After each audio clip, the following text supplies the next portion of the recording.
கர்த்தரே பேசுகிற 7வது மறுவாதி நான் பேசுறது பாவம் லூக்கா 23:34.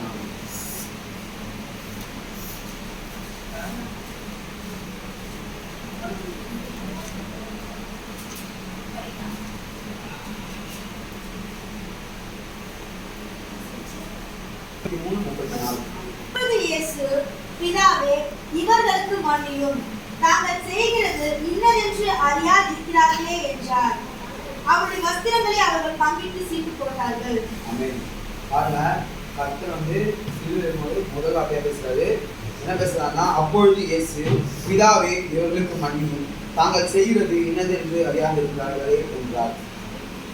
பாருங்க, இயேசுவை வந்து சிலுவையும் போது அவங்க எல்லாம் தெரியாத செஞ்சிருப்பாங்க, அது தெரிஞ்சுதான் செஞ்சிருப்பாங்க, தெரிஞ்சுதான் இவர் ரசிக்க மாட்டாங்க, இவங்க எல்லாரும் ரசிக்கப்பட்டுருவாங்க, இவனால நிறைய பேர் அங்கேயே ரசிக்கப்பட்டாங்க, நிறைய மாற்றம் வந்து சொல்லிட்டு அவர் என்ன பண்ணாங்க, எல்லாமே தெரியும்.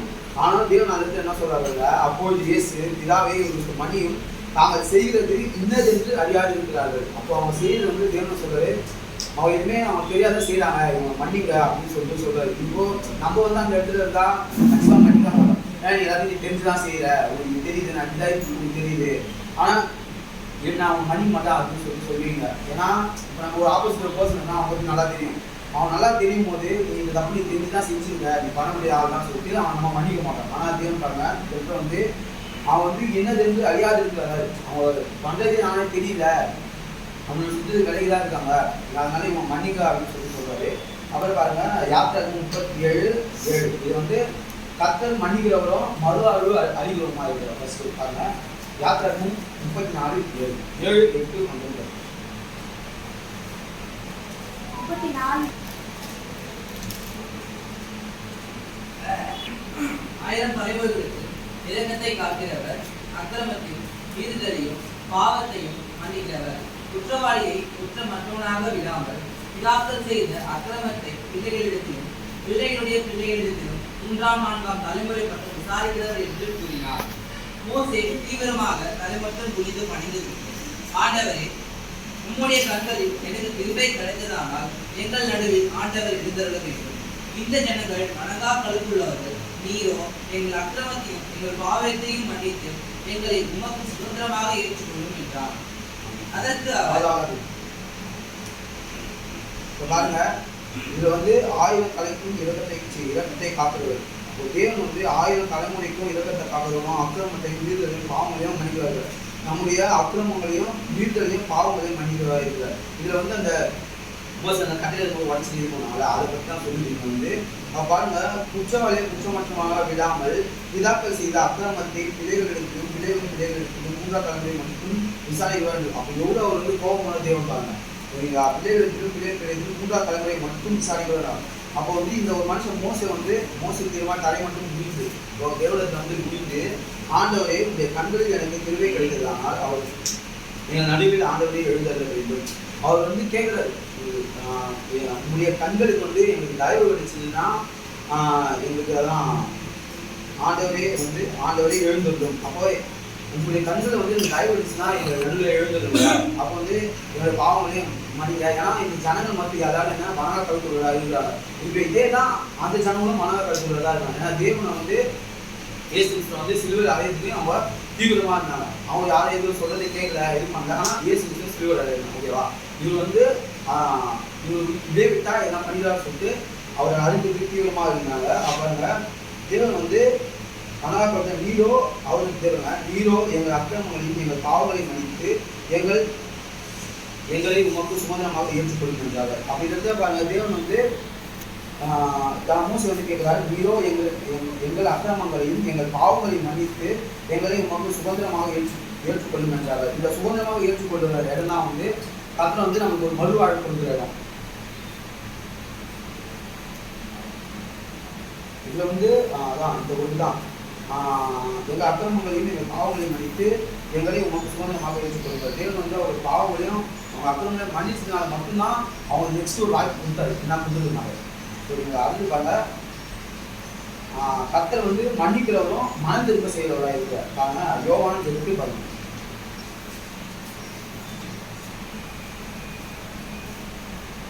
அப்போதாவது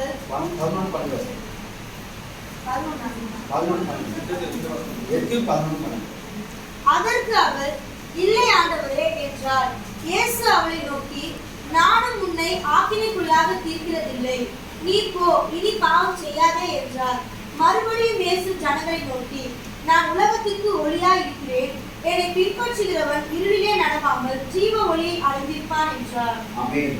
சொல்லி பாருங்க, தேவன் வந்து யாரையும் அக்கிரமத்துக்கு இல்லாத தீர்ப்பது கிடையாது, யாருக்கும் கெட்டது செய்யறதே கிடையாது. ஏன்னா அவன் பலனை வந்து அவங்க தான் ஏற்று போறாங்க. அதனால வந்து தேவன் என்ன சொல்றாங்க, இயேசு அவளை நோக்கி, நானும் உன்னை ஆக்கினைக்குள்ளாக தீர்க்கவில்லை, நீ பாவம் செய்யாத, ஒரு வாய்ப்பு கொடுக்குற, இனிமே நீ பாவம் செய்யாத, நான் மன்னிச்சிட்டேன், நான் அக்கிரமத்தை எல்லாத்தையும் நான் மன்னிச்சிட்டேன், நீ ஒரு பாவமும் செய்யாத, நீ உண்மை கரெக்டாக இருக்குவாங்கன்னு சொல்றாரு. மறுபடியும் இயேசு ஜனங்களை நோக்கி, அதான் ஃபர்ஸ்ட் அவருக்கு சொல்றாரு, ரெண்டாவது வந்து இந்த ஜனங்களை எல்லாருமே பார்த்து, நான் உலகத்திற்கு ஒளியா இருக்கிறேன். அப்போ வந்து தேவன் தான் உலகத்துக்கு ஒளியா இருக்காரு. இப்போ வந்து நம்ம நெகட்டிவ்னா காமனாவே என்ன சொல்லுவாங்க, இங்கிலீஷ் தான் சொல்லுவாங்க. நெகட்டிவ் போல ஒரு பாசிட்டிவ் திங்க் என்ன ஒளி தான் சொல்லுவாங்க. அந்த ஒளியா தான் இயேசு இருக்காரு. நான் உலகத்திற்கு ஒளியா இருக்கிறேன், என்னை பின்பற்றும் இருளில் நடவாமல் ஜீவ ஒளியை அடைந்திருப்பான் என்றார். இந்த இடத்துல தான் அப்போ தேவனை பின்பற்றினா மட்டும்தான் இது வந்து நம்ம வெளியாக முடியும், அந்த ஜீவ ஒளியை நம்ம வந்து அடைய முடியும். இதுதான் இயேசு வந்து அந்த அந்த ஸ்திரியை மன்னிச்சு அவருக்கு வந்து ஒரு மன திரும்புதல் தராது அந்த இடத்துல. அதுதான் எனக்கு சொல்றாங்க. அவர் வந்து மறுபடியும் இயேசு ஜனங்களை நோக்கி, நான் உலகத்திற்கு ஒளியாக இருக்கிறேன், என்னை பின்பற்றி இருளில் நடவாமல் ஜீவ ஒளியை அடைந்திருப்பான் என்றார். இதுதான் இந்த ஜீவ ஒளி அடையணும் தான் மன திரும்புதல். அப்புறம் மூணாவது வந்து கர்த்தர் மன்னிப்பவர் மன்னிக்க செய்வார். ஓகேங்களா?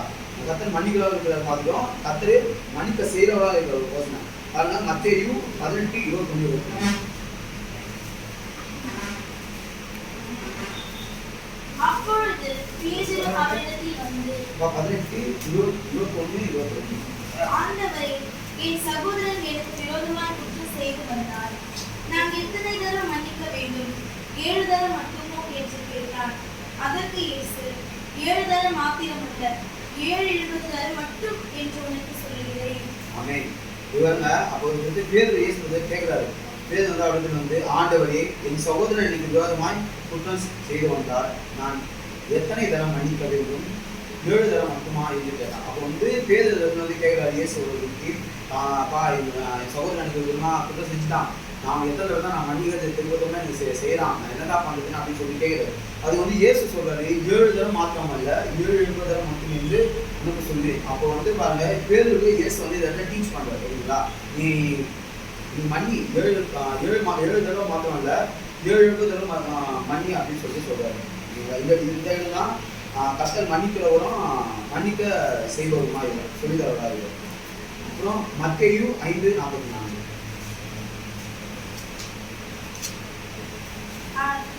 நான் உங்களுக்கு சொல்லுகிறேன், உங்கள் சத்துருக்களை சிநேகியுங்கள், உங்களை சபிக்கிறவர்களை ஆசீர்வதியுங்கள், உங்களை பகைக்கிறவர்களுக்கு நன்மை செய்யுங்கள், உங்களை நிந்திக்கிறவர்களுக்காகவும் உங்களை துன்பப்படுத்துகிறவர்களுக்காகவும் ஜெபம் பண்ணுங்கள். நம்ம வந்து மன்னிக்கிறது மட்டுமில்ல, நம்முடைய நான் உங்களுக்கு சொல்கிறேன், நீ சத்துருக்களை சிநேகிக்கணும். ஓகேங்களா? மன்னிப்பது வந்து வெறும் மன்னிச்சுனா மன்னிச்சுட்டேன் அப்படின்னு சொல்லி போகிறது இடம் மாத்திரம் இல்லை, உன்னுடைய சத்துருக்களையும் சிநேகிக்கணும், உன்னுடைய சபிக்கணும்னு நீ ஆசீர்வதிக்கணும். அதுக்கு ஃபர்ஸ்ட் நம்மளுக்கு மனசு வரணும். யாராவது நம்மளுக்கு உனக்கு கெட்டதை செஞ்சுட்டாங்கன்னா தப்புன்னு அவங்கள வந்து உன்னை நான் மன்னிச்சுட்டேன் போ அப்படின்னு சொல்றது மட்டும்தான் வார்த்தையாக மட்டும்தான் இருக்கும். ஆனால் மனசாக வந்து நம்ம அவங்களை ஆசீர்வதிக்க மாட்டேங்குது. ஏன் நீ நல்லா இரு அப்படின்லாம் யாரும் சொல்லவும் மாட்டாங்க. சும்மா வாயில வேணா மன்னிச்சுட்டா அவனை போ அப்படின்னு சொல்லுவாங்க. ஆனால் மனசுல வந்து அப்படி மனசில் சொன்னா இன்னொரு இவன் வந்து இப்படி என்னை பண்ணிட்டான், அதனால தான் இப்படி இருக்கான் அப்படின்னு சொல்றது கூட வாய்ப்பு இருக்கு. பாருங்க, நான் உங்களுக்கு சொல்கிறேன், சத்துருக்களை சிநேகியுங்கள், உங்கள் சபிக்கிறவர்களை ஆசீர்வதியுங்கள், உங்கள் பகைக்கிறவர்களுக்கு நன்மை செய்யுங்கள். நம்மளை பகைஞ்சதுக்கு நம்ம என்ன பண்ணணுமா? நன்மை செய்யணும். ஃபர்ஸ்ட்டு மன்னிக்கிறதுக்கு ஃபர்ஸ்ட் தான். அதுக்கப்புறமா நம்ம வந்து அவங்களுக்கு வந்து நன்மை செய்யணும், ஆசீர்வதிக்கணும், நன்மையும் செய்யணும். ஓகேங்களா? அதுதான் உங்களை நிந்திக்கிறவங்களை உங்களை துன்பப்படுத்துறதுக்காக ஜபம் பண்ணணும். நம்ம ஃபர்ஸ்ட்டு நம்ம நிந்திக்கிறோம், நம்ம துன்பப்படுத்துறதுக்காக நம்ம வந்து ஜபம் பண்ணணும். ஓகேங்களா? அப்புறம் மத்தேயு 6:14-15. மனுஷருடைய தப்பிதங்களை நீங்கள் அவர்களுக்கு மன்னித்தால் உங்கள் பரமபிதா உங்களுக்கும் மன்னிப்பார். மனுஷருடைய தப்பிதங்களை நீங்கள் அவர்களுக்கு மன்னியாதிருந்தால் உங்கள் பிதா உங்கள் தப்பிதங்களையும் மன்னியாதிருப்பார். ஆமென். நீங்க பாருங்க, மனுஷனுடைய தப்பிதங்களை அவங்களுக்கு மன்னித்தால் உங்கள் பரமபிதா உங்களுக்கு மன்னிப்பார். ஃபர்ஸ்ட் நம்ம ஒரு மனுஷனோட நம்ம தவறு நம்ம மன்னிச்சாதான் பரமபிதா வந்து நம்மளோட பாவத்தை மன்னிப்பாரு. ஏன்னா நம்மளே பாவிதான், நம்மளே பாவியா இருந்துட்டு நான் அவனை மன்னிக்க மாட்டேன்னா போனாரு, நீயே ஒரு பாவிதான். அப்போ தேவன் தான் நீ ஃபர்ஸ்ட் அவனை மன்னிச்சாதான் தேவன் வந்து உன்னை மன்னிப்பாரு. ஏன்னா தேவனும் அவங்க மன்னிக்க மாட்டாரு. அதனால மனுஷனுடைய தப்பிதங்களை நீ அவங்களுக்கு மன்னித்தார். ஃபர்ஸ்ட் தேவன் சொல்றாரு, மனுஷனோட தப்பிதங்களை நீ ஃபர்ஸ்ட் ஒரு மனுஷனோட பாவத்தை ஃபர்ஸ்ட் நீ மணி அப்புறம் நான் உன்னை மன்னிக்கிறேன்னு இது சொல்றாரு. அவர் மனுஷனோட தப்பிதங்களை நீ அவனுக்கு மன்னியாது இருந்தால் இது அதேதான், மனுஷன் தப்பில நீ மன்னிக்கலன்னா பிதா ஒன்றும் மன்னிக்க மாட்டார். அவ்வளோதான். அப்புறம் 1 யோவான் 2:1 1 யோவான் 2:1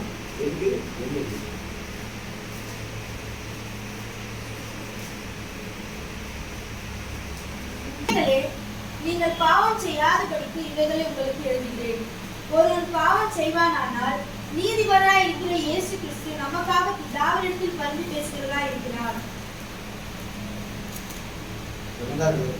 நம்முடைய பாவங்களை நிவர்த்தி செய்கிற கிருபாதார பலி அவரே. நம்முடைய பாவங்களை மாத்திரமல்ல சர்வ லோகத்தின் பாவங்களையும் நிவர்த்தி செய்கிற பலியாய் இருக்கிறார். ஆமென். இந்த இடத்துல பாருங்க, தேவன் வந்து ஒருவன் பாவம் செய்தவனால் நீதிபராக இயேசு கிறிஸ்து நமக்காக எழுதப்படுகிறார். நம்ம வந்து பாவம் செய்யறதுக்காக நம்ம பாவம் செய்யறதுனால தேவன் வந்து இயேசு வந்து பிதாவிடம் பரிந்து பேசுறாரு. நம்ம அப்போ ஒவ்வொரு தடையும் நம்ம பாவம் பண்ணும்போது ஒவ்வொரு தினம் தேவன் வந்து பரிந்து பேசுறாரு. எல்லாமே எல்லாருமே ஒரு லிமிட் தான். அவர் எப்போ பாவக்கூடாது இல்லை பார்த்து இருந்தீங்க. ஒவ்வொருவன் பாவம் செய்தபடியான இயேசு கிறிஸ்து நமக்காக எழுதி பரிந்து பேசுகிறார். நம்முடைய பாவங்களை நிவர்த்தி செய்கிற கிருபாந்தரின் பலி அவரே. பாருங்க, நம்முடைய பாவங்களை நிவர்த்தி செய்கிற கிருபாந்தர பலி அவரே. பாருங்க, இப்போ என்ன ஒரு ப்ராப்ளம்னா சொல்யூஷன் இருக்கும், ஓகேவா? இந்த பாவத்துக்கு இது மன்னிப்பு நான் சொல்யூஷன் யாருன்னா இயேசு கிறிஸ்து தான். அவர் தான் இது வந்து நிவர்த்தி செய்கிறதுனா அதை சரி பண்ணுற, ஓகேவா? ஒரு கீ தான், ஒரு கூட்டுக்கு ஒரு கீ மாதிரி தான் நிவர்த்தி செய்கிற கிருபாந்தரின் பலி அவரே, ஓகேங்களா? அப்படியே நம்முடைய பாவங்களை மாத்திரமல்ல சர்வ லோகத்தின் பாவங்களை நிவர்த்தி செய்கிற பலி. நமக்கு மாத்திரமல்ல உலகத்தில் எல்லாருக்குமே பாவனை மன்னிக்கிறது, அவங்களுடைய அக்கிரமங்களை மன்னிக்கிறவரு இயேசு கிறிஸ்து தான். அப்புறம் மத்தேயு 12:31-32.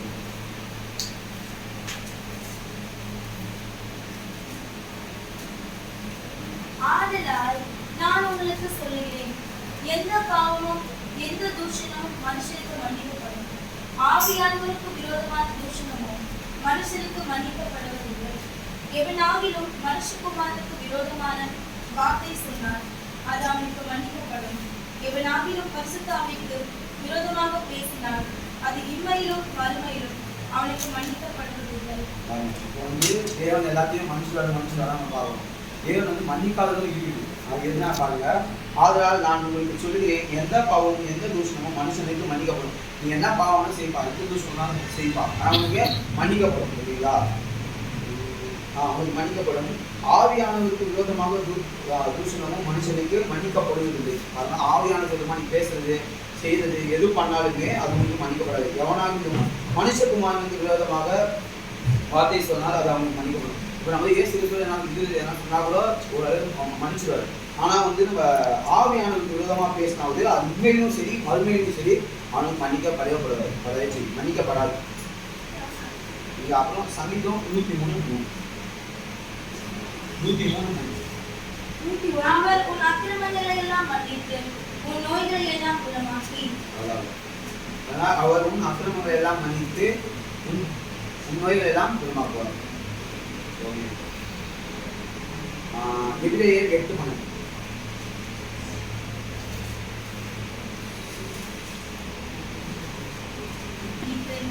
அவர்கள் பாவங்களையும் அக்கிரமங்களையும் இதை நினையாமல் இருப்பேன் என்று கர்த்தர் சொல்கிறார்.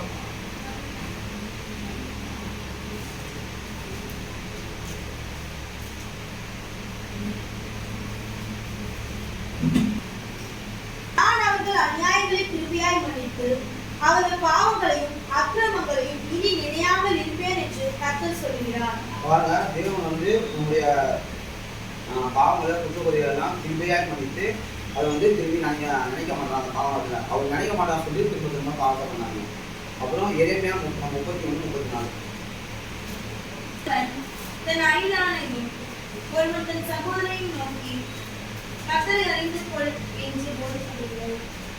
அவர்களில் சிறியவன் முதல் பெரியவன் மட்டும் எல்லாரும் என்னை அறிந்து கொள்வார்கள் என்று கர்த்தர் சொல்லுகிறார். நான் அவர்கள் அக்கிரமத்தை மன்னித்து அவர் பாவங்களை இனி நினையாதிருப்பேன். அதே சொன்னது தான் கர்த்தர் வந்து நம்முடைய மகவாவில் ஒரு அடி மனுஷன்னா திரும்பி நினைக்க மாட்டாரு. அப்படின்னு சொல்லிட்டு நீங்க பாவம் செஞ்சீங்க.